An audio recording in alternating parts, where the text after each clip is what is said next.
Good day mga ka-sports natin dyan. Alam nyo ba na pagdating sa PVL On Tour Battle for Knockout ay isang beses lang magkakaharap sila, kung kaya kinakailangan seryosohin nila ang kanilang magiging harapan dahil isang beses lang nga sila maghaharap at ang apat na team ang talagang suswertehin rin at ang apat ay tuluyan ng mamamaalam. At kung sino man ang mapalad na manalo sa Battle for Knockout, sila nga ang aabante para sa quarterfinals upang makalaban nga nila ang apat na magagaling na team. At dito na talaga ang totoong laban. At kung sino ang aabante, sisilipin natin at aalamin at ipapasilip ko rin sa inyo ang kanilang harapan. Sino ba ang tagilid sa kanilang laban? Sino ang maswerte na talagang didiretso sa quarterfinals? Dito pa lang ay makikita na ninyo at mag-review na ninyo kung sino talaga ang karapat-dapat makapasok para sa quarterfinals. Kaya tutukan nyo ang ating vlog hanggang sa dulo. Baka mamaya ang inyong hula ay parehas ng aking hula, dahil dito ipapasilip ko sa inyo isa-isa ang kanilang full na laban nga at ang kanilang schedule harapan ay ating nang sisiyasatin ngayon pa lang at magbibigay na nga tayo ng opinion kung sino ba ang magwawagi, sino ang didiretso tuluyan sa quarterfinals at sino ang malalaglag. Kaya ano pang hinihintay nyo? Sundan na ninyo ako. Pero bago ang lahat, kung bago ka muna sa aking channel at ngayon ka pala napadpad, subscribe na. Click ang ating notification bell para lagi kang updated sa lahat ng issues sa volleyball. Susunod na.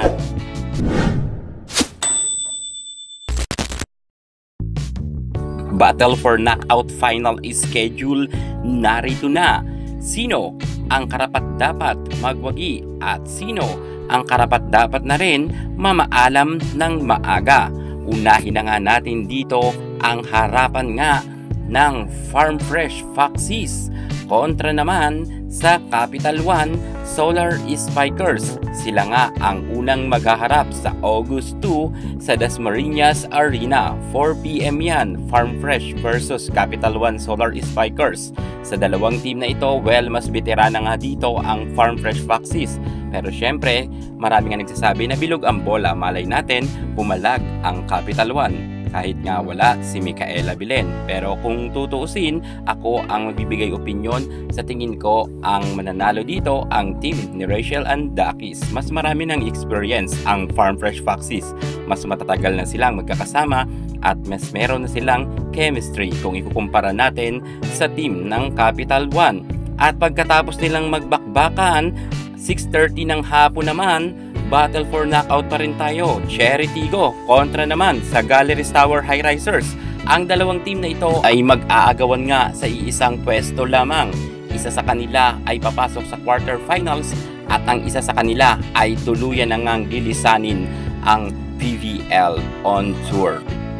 Sa dalawang team na ito, ang Cherry Tigo at ang Galleries Tower, kung ako ay inyong tatanungin, well, mas lamang nga ang kupunan ni Ara Galang ang Cherry Tigo. Pero syempre, wag natin maliitin ang Galleries Tower High Risers sapagkat pumapalag nga sila kapag patapos na rin ang laban. At pagkatapos nga sa August 2 ng laban, babalik tayo sa August 5 kung saan sa Field Sports Arena naman magaganap ang laban ng Petrogas Angels kontra naman sa Akari Chargers. Matatandaan nga natin na ang Petrogas ay defending champion. Kung sakasakaling bumalik nga si Brock Van Sickle, 100% mananalo na ang Petrogas Angels.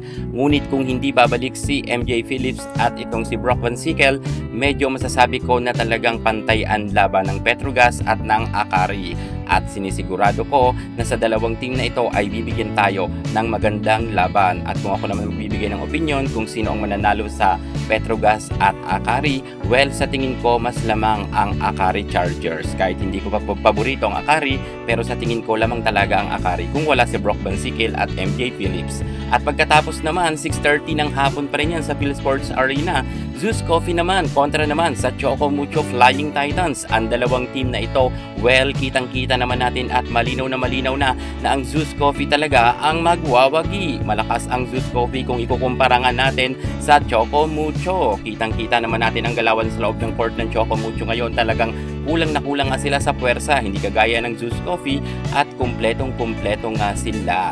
Well, tingnan na lang natin, malay natin. Sabi nga nila bilog ang bola, baka pumalag naman dito ang Choco Mucho at mapagana nga ni Boss Dinabong ang kanyang mga spikers. Pero sa tingin ko talaga, ang magwawagi talaga sa apat na team na ito ay Farm Fresh Foxes at Cherry Tigo at ang Akari Chargers Sus Coffee. Sa tingin ko sila ang aabante talaga. Kayo, sa tingin nyo, sino ang magwawagi? I-comment na ninyo yan sa baba. Yan muna ang pinaka-latest natin sa mundo ng volleyball. At para hindi ka mahuli sa lahat ng issue pagdating sa larangan sa volleyball, subscribe na. Thank you so much. God bless. Please support PBL on Tour quarterfinals.